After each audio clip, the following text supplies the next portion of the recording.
Tere kõigile, kes te olete täna siia Rahvaraamatusse kogunenud raamatu Kuidas elada tervena 100-aastaseks esitlusele.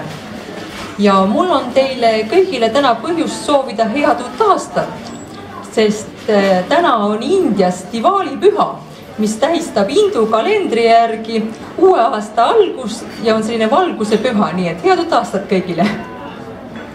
Ja täna on siia raamatu esitlusele minuga koos tulnud Terje Tiimann ja Kristina Hääl, kes on inimesed, kes on omal nahal praktikas kogenud, mis on Ayurveda ja vahendavad teile oma isiklikke kogemusi. Minu nimi on Margit Miksok ja mina olen selle raamatu kirjastaja.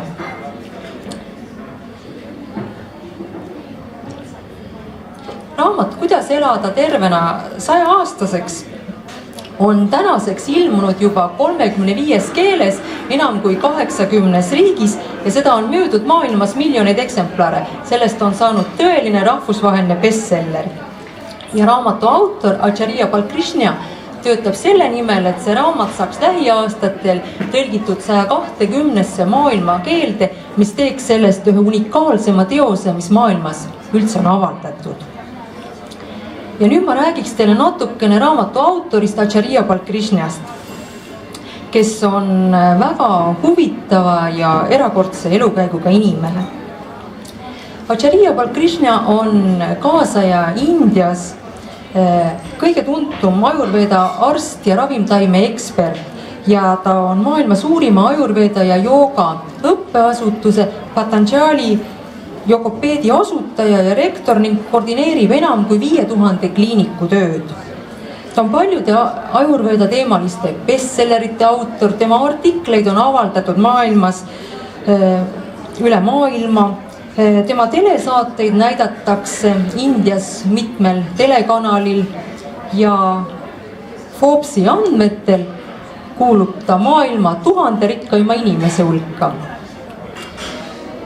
Ja nüüd ma siis räägin, et tema elulugu on selline särav tähelend ja seda võiks võrrelda 8 Oscariga pärjatud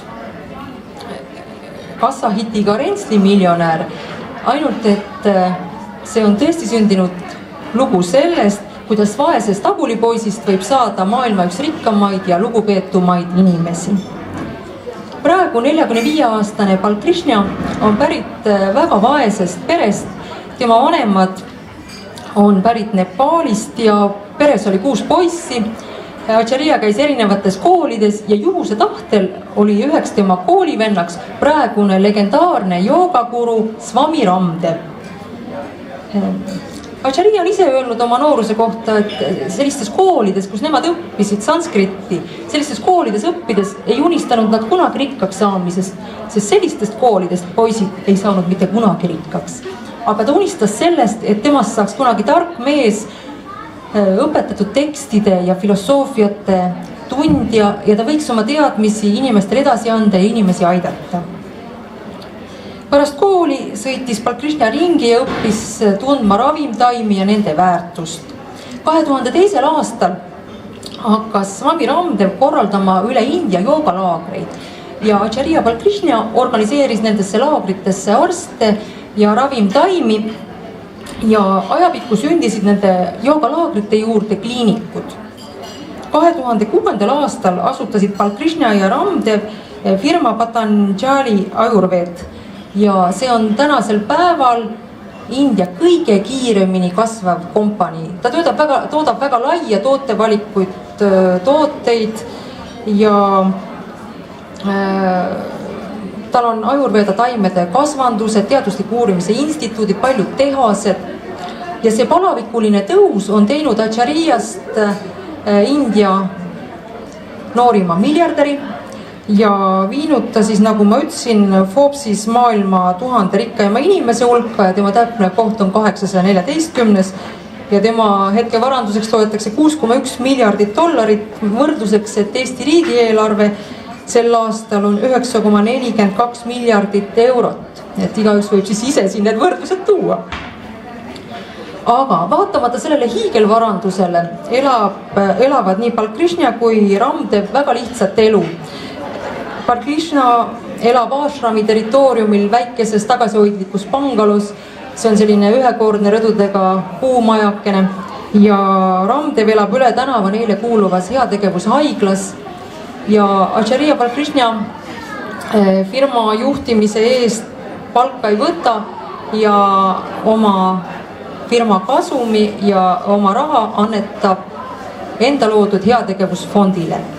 Ja ta ise on öelnud seda, et me vajame raha, et teenida inimesi. Samas me ei jaga asju tasuta, sest kui me jagaksime asju tasuta, liiguksime me aasta pärast taas kerjustena ringi. Aga me vajame raha, et teenida inimesi.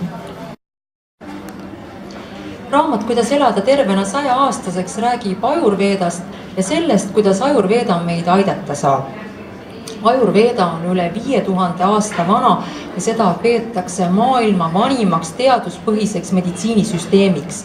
Selle pika ajaloo jooksul on Ayurveda pidevalt edasi arenenud, seda on kaasajastatud, täiendatud ja need teadmised on kirja pandud sellesse raamatusse. Ayurveda on teadus igaühele. Maailma tervishoiuorganisatsiooni raporti andmetel on 63% surmadest just nimelt elustiili surmad, mis on seotud ja põhjustatud elustiili haigusti poolt. Ayurveda ei ole seotud ühegi religiooni ega etnilise grupiga. Ayurveda ei propageeri ühtegi dieeti ja võtab aluseks iga inimese individuaalsuse. Kaasaegne lääne meditsiin muutub üha kallimaks ja järjest vähem kättesaadavamaks inimestele. See probleem on nii meil siin Eestis kui Indias kui absoluutselt igal pool maailmas. Ja Ayurveda õpetab, kuidas õige eluviisi ja toitumisega, mis sobib täpselt meie kehatüübile, ennetada haigusi, kuidas saavutada organismis selline energiate tasakaal, et me ei haigestuks. Ja kui me oleme haigestunud, õpetab Ayurveda meile, kuidas haigustest kergemini paraneda. Ayurveda on kõigil, ka inimesele, kes ei põe ühtegi haigust ja soovib jääda terveks.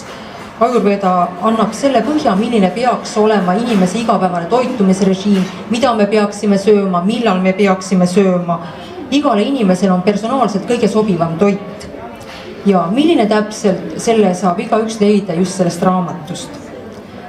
Raamat selgitab lihtsate sõnadega, kuidas Ayurveda teadmised inimesele kasu toovad. Nagu ma juba ütlesin, räägitakse raamatus põhjalikult tervislikust toitumisest, millised peaksid olema inimese toitumise harjumused, millised on igale inimesele sobilikud ja sobimatud toiduained. Raamatus on ära toodud ka haiguste klassifikatsioon Ayurveda järgi ja millised on ravimeetodid ja põhjalikult on käsitletud ka jooga osa Ayurveda teraapias. Nagu ma juba ütlesin, on Ayurveda maailma vanim teaduspõhine meditsiinisüsteem. Ja Ayurveda ütleb, et kogu universum ja meie universumi osana koosneme 5 elemendist. Maa, vesi, tuli, õhk ja maailmaruum.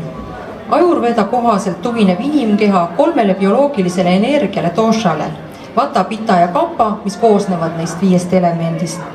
Iga inimene on sündinud oma ainulaadse kehatüübiga, mille määrab ära ühe või enama bioenergia ehk selle sama dosha domineerimine organismis. Igal inimesel on olemas kõik 3 bioenergiat, vata, pita ja kappa, aga enamasti 1 või 2 neist domineerivad. Ayurveda tunneb 7 kehatüüpi, mis sõltuvad nende 3 bioenergia, vata, pita ja kappa kombinatsioonist kehas. Kehatüüp määratakse ära kehatüübi testiga. Lahti seletatuna on see kehatüübi test, milline on inimese kehaehitus, millised on ta juuksed, silmad, nahk, temperament, mälu ja nii edasi. Meil on siin välja trükitud A4 lehtedele üks selline Ayurveda kehatüübi testi lühivorm, kellel on huvi, võtke see tasuta endale, tehke ära ja selle järgi te saate sellised vihjed ja viited, millega te saate nagu teada ühelt poolt oma kehatüübi ja teiselt poolt, kui teil on asja vastu sügavam huvi, siis raamatust leiate te iga kehatüübi kohta väga pikad põhjalikud juhised, soovitused, nõuanded ja te saate seda raamatut lugeda juba algusest peale personaalselt oma pilguga, et leida sealt just endale sobiv elustiil, endale sobiv toitumine ja kõik see, nagu ma olen korduvalt öelnud, Ayurveda lähtub iga inimese personaalsusest. ja täna on raamat Rahvaraamatus ka soodushinnaga, nii et võtke julgelt endale testid ja tehke sellega tutvust. Ja täna, kuna ma olen nii palju rääkinud siin teoreetilistest juttudest, siis on meil külas ka 2 Ayurvedat oma isikliku kogemuse kaudu tundvat inimest, kes on läbi teinud Ayurveda tervisereisi Indiasse. Terje Tiimann ja Kristina Hääl, tere tulemast! Millest tekkis teie huvi Ayurveda vastu? Minul on kohe hea alustada sellega, et mina sattusin sinna Ayurveda retriitile täiesti juhuslikult. Ja nimelt seetõttu, et ma otsisin omale seiklusreisi. Oli kindel soov minna koheselt reisima ja kuna mulle ei õnnestunud ühtegi gruppi enam saada, sest ma jäin võimalikult üsnagi viimasele hetkele, siis Contiki reisifirma pakkus mulle siis ootamatult Ayurveda retriiti. Mainis veel juurde ka, et see ei ole küll päris see, mida sina tahtsid. Ja võttis mind ikka päris tükk aega mõtlema, sellepärast et ma ei olnud tegelikult Ayurvedast mitte midagi kuulnud. Veel vähem teadsin ma, mis asi see on ja mida see retriit endast täpsemalt kujutab. Ja lisaks kõigele, mulle meeldib ikkagi reisidel ringi liikuda, mitte ühe koha peal olla.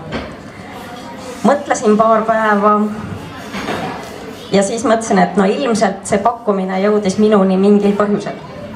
Et ma ikkagi võtan kätte ja lähen. Ja nii see juhtuski ja kuna ma lõpetasin just oma töö tegemise ja võtsin nõuks, et ma võtan aja maha. Mul läks reis 2 päeva pärast, mul ei olnud aega üldse ennast ka ette valmistada, et ennem uurida, mis asi see Ayurveda on ja mida see retriit endast kujutab, nii et ma läksin tõesti sinna täiesti puhtas teadmatuses ja sain õppida kõike koha pealt. Aga Terje, või Kristina, milline oli sinu kogemus? Nagu ikka, et ka minul oli tegelikult hästi juhuslik see minek, et minu hea sõbranna Helen, kellega ma olin kuidagi, ta oli mul Facebookis nagu sõber, me ei olnud aastaid suhelnud. Ühel hetkel, sa teed selle Facebooki õigel hetkel lahti ja seal ees on siis reklaam, et kutsub endaga kaasa Ayurveda reisile Indiasse. Ja ega mina ei teadnud ka mitte midagi Ayurvedast enne. Ja mina võtsin ka reisile kaasa Ayurveda raamatu, mida ma lugesin koha peal. Aga kuidagi ma tundsin, et see 2016 aasta oli minu jaoks üldse nagu tegi järelemõtlemise aasta ja mulle tundus, et see Indiasse Ayurveda reis on täpselt see, mis ma nagu hetkel vajan. Ja samamoodi, et ega siis kohale minnes ma ei teadnud ka suurt midagi, et nii palju me siis Heleniga koos me läksime, nii palju kui ta lennukis jõudis mulle rääkida sellest Ayurvedast, et selles mõttes oli jälle iga päev seal koha peal niisugune nagu uus ja seiklus, ehk sa tegelikult ei teadnud, mis sind nagu ees ootab, et ükski päev ei sarnanenud teisega. Kõik need retriiti protseduurid olid kõik erinevad. Aga nüüd ma palun kirjeldada, et mis sellel reisil siis toimus, just selle teraapia poole pealt, et mis teil toimus kõigepealt siis? Kuidas see välja nägi? No esimene asi, kui me kohale jõudsime, oli kohe arstivisiit ja üldse mina olin kohal 14 päeva. Selle aja jooksul mina kohtusin arstiga 5 korda. Et vaatab siis keelt ja silmi ja mõõdab pulssi ja ühesõnaga vist ma saan aru, kogu keha vaatab üle visuaalselt, et määrab siis need dosha tüübid ja selle järgi siis räägib ka, mis siin nagu vaevab, et mis hädad sul on. Ja juba teisest päevast alates saime siis ka seal ravimid lisaks nendele igapäevastele protseduuridele, et iga päev oli 2 protseduuri. Kõik see kohapealne aeg oli täis taimne toit. Ja iga hommik me alustasime joogaga, mis oli Eesti aja järgi. Mina arvan, et mina tõusin 2:30 öösel iga nagu Eesti aja järgi. Aga see oli väga lihtne. Samal ajal päike tõusis ja see jooga oli täpselt nagu õige asi õiges kohas. Ja siis hakkasidki need igapäevased protseduurid ja see siis muutus selle 2 nädala jooksul, et ei olnud nii, et kui mulle arst kirjutas esimesel päeval, et ma saan seda tüüpi massaaži, siis see muutus tegelikult, et et minule need esimesed massaažid ei meeldinud mis mulle alguses arst kirjutas, aga siis saabus õnnepäev, kui oli niinimetatud puhastuspäev, mis oli väga keeruline üle elada, aga peale seda hakkas väga mõnus. Et see nüüd siis selguski, et see kõik see, mis nagu ette tehti, need esimesed päevad, et see oli nagu kehas siis toksiine siis lahti masseeriv, et kehas toksiinid hakkaksid liikuma ja siis peale seda puhastuspäeva oli organism puhas ja siis hakati mind uuesti tervendama. Ma küsin nüüd Terje käest, et kirjelda ühte tavalist retriidipäeva, et kuidas see välja näitab, et millal te tõusite, mis te siis tegite? Jah, Kristina tegelikult kirjeldas seda päris hästi ära juba, et meil hommikul kell 7 siis kohaliku aja järgi algas päev joogaga, kus me siis 1,5 tundi tegime joogat tõesti koos päikesetõusuga. Siis peale joogat oli meil hommikusöök. Hommikusöök koosnes peaasjalikult riisist. Seda me saime küll, mina olin küll 10 päeva, ma ei olnud 14 päeva. Et seda me saime küll väga erineval kujul ja väga erinevat riisi. Nii et mina pean küll ütlema, et mina poole pealt palusin omale hommikusööki euroopapäraselt, sellepärast et riisi söömisest sai mingil hetkel villand. Aga selle tulemusena muutusid ka minu protseduurid ja siis pärast seda ma hakkasin saama riisivanne. Nii et ma riisist ei pääsenud kohe mitte kuidagi. Aga peale hommikusööki oli siis meil esimene protseduur, mis kestis ka kuskil 1,5 tundi. Ja selle protseduuri jooksul siis, need olid muidugi väga erinevad, et oli tavapäraselt oli siis üks massöör, kes siis valas sind sisuliselt üle, tõesti seal valati õliga üle, see olid hästi õline ja masseeriti hästi tugevalt ja see õli ei olnud lihtsalt teinekord tavaline õli, vaid see oli ikkagi selline ka nende ravimtaimedega nii-öelda tehtud kuumõli. Jah, vastavalt siis dosha tüübile ja siis väga tugev masseerimine siis üle keha. Ja muidugi neid oli ka neid massaaže oli erinevaid, et siis me jõuame ka nendest rääkida. Ja siis oli lõuna ja peale lõunat hakkas jälle uuesti, et teist tüüpi siis massaaž, nii et ikka mitu korda päevas massaaži 1,5 tundi korraga, see oli päris vahva. Ja siis oligi pärast teist protseduuri, mis me jõudsime võib-olla kiiresti korra merre supsata ja juba oli õhtusöögi aeg ja siis oli õhtune jooga. Nii et päev oli hästi pingeline, sellist aega, et istud ja loed raamatut rannas, no praktiliselt ei olnudki. Nii et tegevust jätkus ja väga tihe programm oli.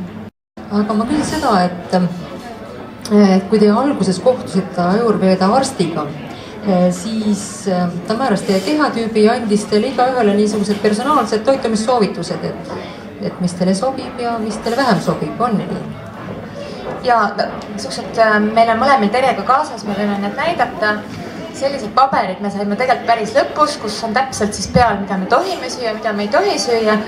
Aga see, mis arst alguses andis, see on mul ka kaasas. Mul on see alles, see oli selline. Ja siin on tegelikult peamiselt, kuna sellele meie Ayurveda retriidil lisandusid ka ravimid, siis peale esimest arstiga kohtumist järgmisel hommikul me saime ravimeid. Mina arvan, et ma olin väga õige, sellepärast, et mina sain 12 erinevat ravimit ja need ei olnud väga head kõik. Aga mõtlesin, et ei, selle teeme ära, see tuleb kasuks. Ja kogu see, kõik need retriidid kokku ja nagu Terje ütles, et tegelikult päev oli hästi tihe. Mina olin õhtuks ikka nagu väga väsinud kõigest sellest, aga samas ikka nagu positiivse energiaga laetud, et järgmine hommik tõusin jälle hea meelega, läksin hommiku vara joogasse, et see tunne oli lihtsalt nagu väga hea. Ja nende rohtude võtmine siis on 3 kuud, et tagasi tulles tuleb neid rohtusi edasi võtta. Ja minul küll see nagu sellest ma ei ole Ayurvedaga selles mõttes edasi tegelenud, ma tean, et Terje läks joogasse. Mina ei läinud tagasi tulles. võtsin oma ravimid ära, tõsi, minu toidulaud on kindlasti muutunud tänu sellele koha peal õpitule. Aga niisugust igapäevast võib-olla niisugust nagu Ayurvedaga tegelemist mul ei ole, aga ma arvan, et see hea tunne, mis ma sealt reisilt kaasa sain, kestis umbes 6 kuud.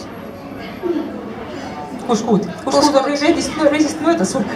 On ikka möödas, me oleme märtsis. Nii et nüüd ma tunnen, et ma hakkan ära vesima. Et aeg on hakata uuesti tagasi minema.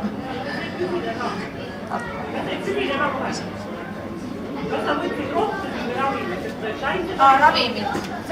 Ma ei tea, kuidas see erinevus on, need on ikkagi nagu... Ei, need on ka Ayurveda ravimid, on kõik siis erinevad tiktuurid, mis ravimitest. Mõned on kokku pressitud nagu tablett, aga ta on siis kuivatatud taimedest kokku pressitud, nii et ta on rohi, jah. No siis ta oli nii mure, tabletti pakist välja võtta, siis äkki pudenes ära. Või siis olid niisugused nagu tinktuurid, et seesama mingisugune rohi oli siis nii-öelda vedelal kujul, et aga nad ei maitsenud väga hästi. Või pulber. Mina pulbrit ei võtnud, aga mis me veel pidime võtma, oli siis giid. Mingisugused, ma saan aru, arstijutust sain arust, mina lausa küsisin, sest mulle üldse ei meeldinud seda võtta. Et muidu osad ravimid ei jõua nagu õigete rakkudeni, et gii on transpordivahend. Gii on selitatud võim, ma ütlen vahele, et see on Ayurvedas üks selline levinumaid abiaineid, millega võetakse Ayurveda ravimeid, et giiga ja meega ja piimaga, need on 3 niisugust kandeainet. Mina võib-olla lisaks siia protseduuridele veel ka, et lihtsalt jah, massaažidega isegi asi ei piirdunud, et olid erinevad massaažid, aga siis nii nagu ma ütlesin, poole pealt lisandus riis ja lisandusid siis ka nii-öelda riisi- ja piimavannid, et mis olid väga huvitavad, põnevad, kuuma riisipiimaga ja raati ka silmi, ehk et ei olnud lihtsalt selline massaaži tüüpi, vaid ikka täitsa erinevaid nii-öelda elundeid. Ja kuna minul ilmselt, ma ei osanud ise öelda, et mul midagi viga oleks, mida peaks ravima hakkama, siis mina sain tõesti kolm asja alguses ainult ja eelkõige siis mis eestlaste põhiviga on rauavaegus ehk et natukene selle ravimiseks. Ja poole pealt selgus, et kuna seda massaaži oli ikka hästi palju, siis minul hakkas tegema sabakonthaiget, nii et poole pealt nad hakkasid mul ravima sabakonti. Nii et tekkis siis täiendav ravivajadus seal koha peal, nii et aga see oli väga põnev kogemus, kuidas nad selliseid ravisid ka pakuvad, et ekstra spetsiifilised tilgutavad õli just nende haigete kohtade peale ja kuuma õli ja väga põnev kogemus. Nii et ma saan aru, et arstid pidevalt jälgisid teid, vaatasid kõikide nende protseduuride ja ka toidu ja selle keha puhastumise mõju teie organismile, et kuidas teie enesetunne on edenenud selle aja jooksul, eks ju. Kuidas teie enesetunne oli seal üldse? Kuidas tundsite?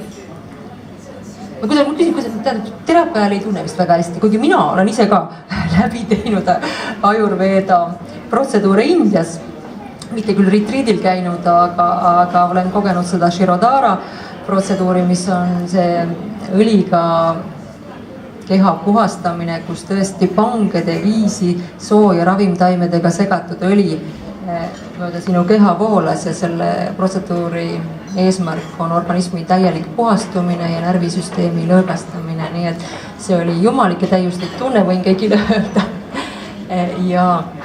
Aga ma tahtsin küsida seda, et kuidas te nagu pärast, et kas te hakkasite järgima neid arsti nõuandeid ja kõiki neid toitumissoovitusi, elustiilisoovitusi, teil tehti ju elustiilisoovitusi kindlasti, mida oleks hea teha, kuidas oleks Ayurveda järgi ärgatakse hommikul väga vara ambroosiatunniga koos, hakatakse tegelema kõigepealt iseendaga.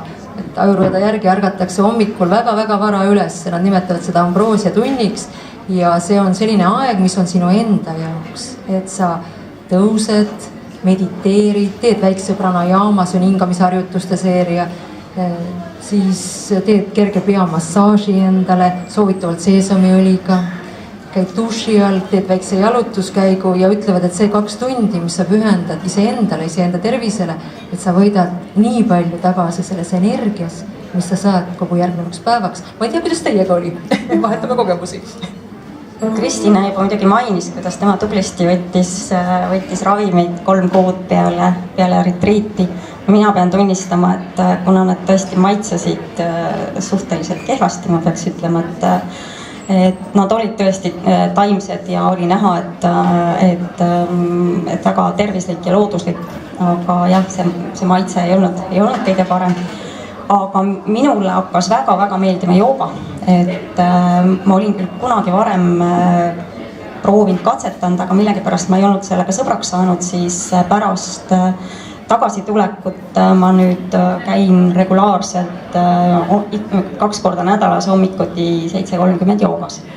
Nii et see on kindlasti asi, mis minuga sealt kaasa tuli. Ja loomulikult need soovitused toitumise poole pealt kindlasti on pannud mõtlema nüüd edaspidi, mida jälgida, mida mitte.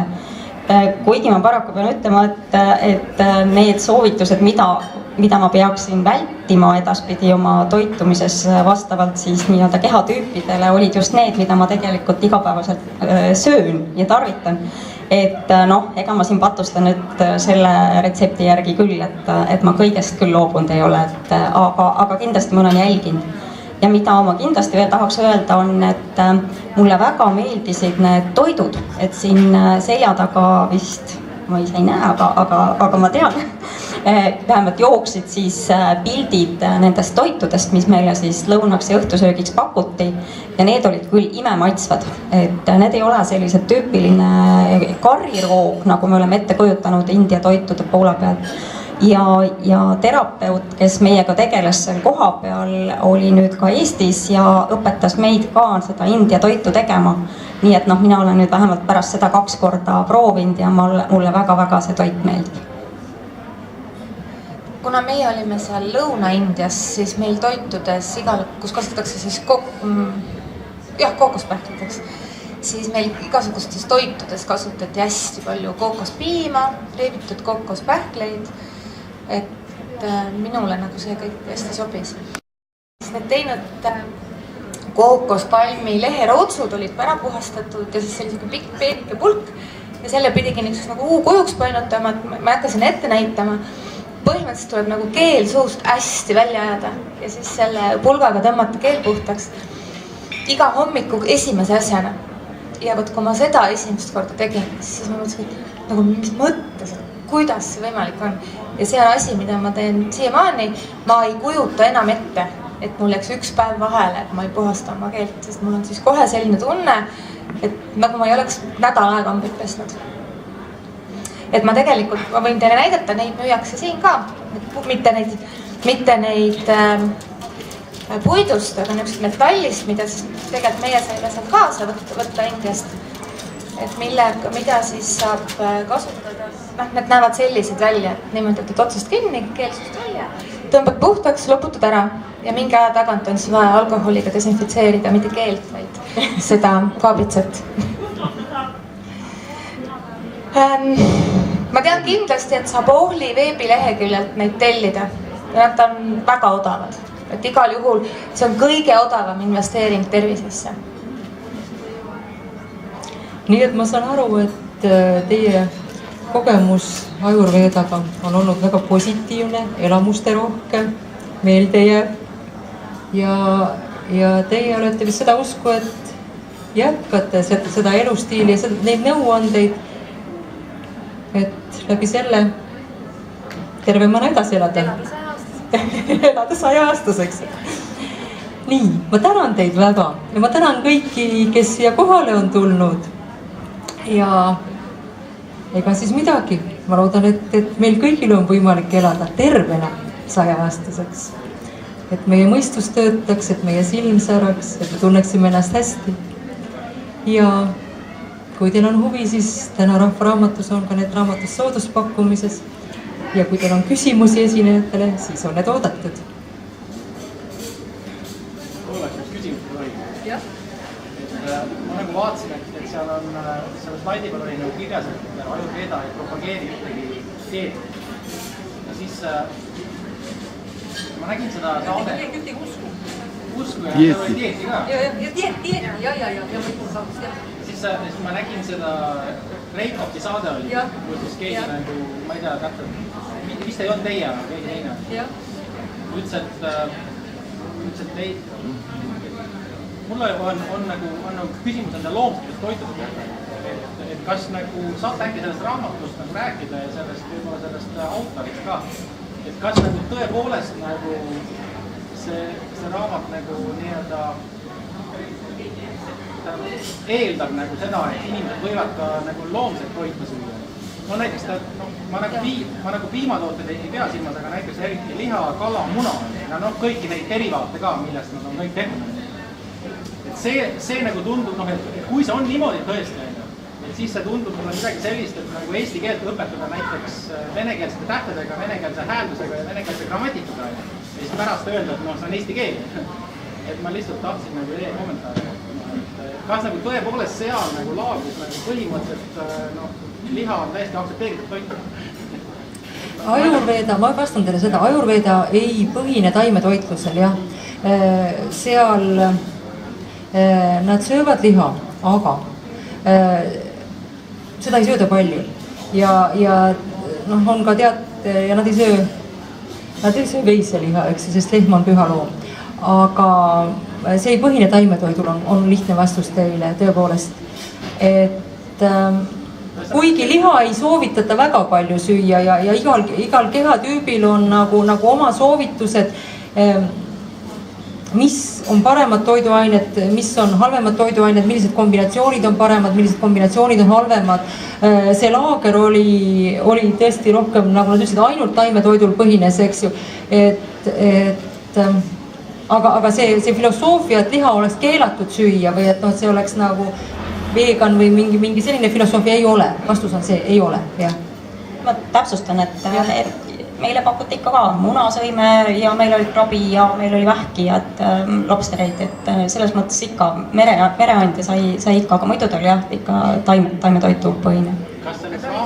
Taimetoitu põhine seepärast, et me olime organismi puhastamas, et lihtsalt siis see oli kõige lihtsam viis. Ayurveda ei keela liha süüa, aga tõepoolest, kui on niisugused puhastusprotseduurid, siis Ayurveda ei propageeri suurt liha tarbimist. Ma vastaks teile niimoodi, jah. Liha ei ole tabutoit, et kui teie olete taimetoitlane, siis teie jaoks võib olla selles vastuolu, aga Ayurveda teooriad ei pea liha tabutoiduks, jah. Kas see, ma küsin korra, et kas autor ise nagu ka põhimõtteliselt tarbib? Järgib elustiili. Ma arvan, et autor tarbib vastavalt oma kehatüübile täpselt seda endale sobivat toitu, sest et nagu ma ütlesin, ta on üks tuntuimaid Ayurveda õpetlasi kogu maailmas ja kahtlemata ta ise elab täpselt selle filosoofia järgi, mida ta propageerib ja Ayurveda on, nagu ma ütlesin, üle 5000 aasta vanune teadus. No lihtsalt vabandan korra veel, et kui need põhiliselt 3 tüüpi on, pita, vata, kapha... 7 kehatüüpi on. 7, jah. Nende nagu, ma saan aru, et te peate nagu, kui on vata, pita... Jaa, see sõltub kombinatsioonist. Vata, pita ja kappa on põhilised, aga siis sõltub, võib olla vata, kappa, vata, pita, eks ju, ja kõik need omavahelised kombinatsioonid võib olla ka kõigi 3 dosha võrdne seis, seda nimetatakse sama parakriti. Aga milline siis kehatüüp nagu siis soosib lihasöömist? Ei, tähendab sellist... Samas raamatus on lehekülg 336, on tõesti olemas tabel, et erinevatele kehatüüpidele, kuidas mingi liha või lihatoode mõjub. Et kuidas raamatut osta ei pea, vaadata, saada seda lehekülge lugeda. Jaa, ei. Lihtsalt ei tea, kas osta või lisaks peab ju ajaga leidma, et see läbi lugeda. Lihtsalt ei ole mõtet nagu lugeda seda, kus võib-olla ei ole see nii väärtuslik, sellepärast ma küsin teile. Tähendab, iga inimene saab teha oma valikud, Ayurveda ei anna teile ette mitte ühtegi menüüd.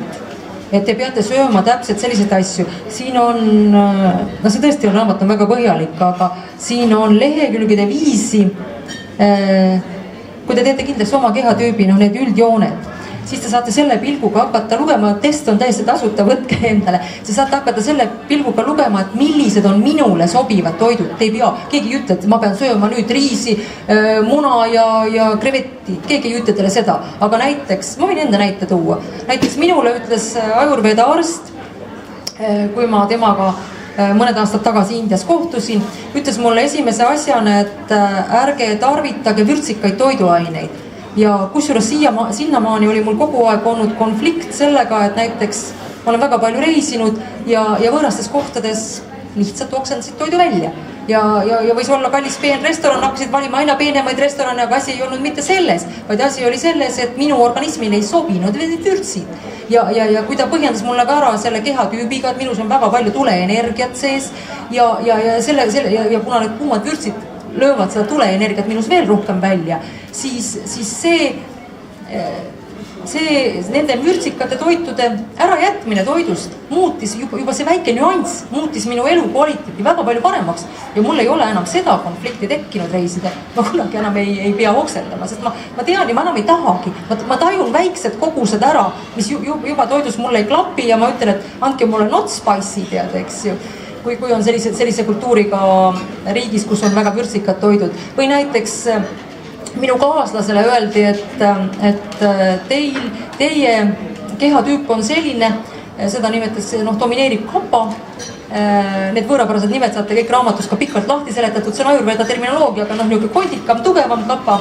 Ja teie kehatüübile ei sobi nisutooted, piimatooteid, katsuge vähem tarbida, juustu, ega see ei tähenda, et see inimene nüüd hakkas elus mitte üldse juustu või piima sööma.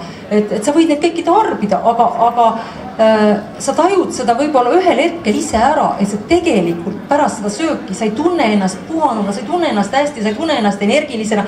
Sa tunned, et ma olen söönud, aga mul ei ole hea olla. Et kui näiteks te tunnete, et teile ei sobi liha, võib-olla ka teie kehatüübil on selline, et soovitataksegi vähem liha süüa.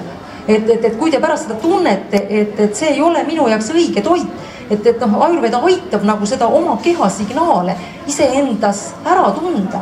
Et selles suhtes on see nagu minu meelest väga hea abimees. Et kui sulle öeldakse ette, et antakse mingi menüü, et täna toituvad nii, homme toituvad siis ühele see sobib, teisele ei sobi, aga Ayurveda just õpetab seda, et sa oleksid tasakaalus ja terve. Ja kui hakkab tasakaal ära minema, paratamatult me sööme ükskord valesid asju, ega me siis, nagu siin öeldi ka, et ega meie lemmiktoidud võisid meile keelatud olla, nii-öelda keelatud jutumärkides, ühtegi asja pole keelatud, aga see lihtsalt ei mõju hästi sinu enesetundele, sinu tervisele, sest tegelikult on ju toit see, millega me ehitame üles iga oma keharakku. Et sellest sõltub meie tervis väga olulisel määral, aga Ayurveda ei ole ainult toitumine, meil on tuldud siin tehtud raamatuid, kus öeldakse, et Ayurveda on ainult nagu toitumisõpetus, ei ole. Ayurveda on elustiili õpetus, ta õpetab, et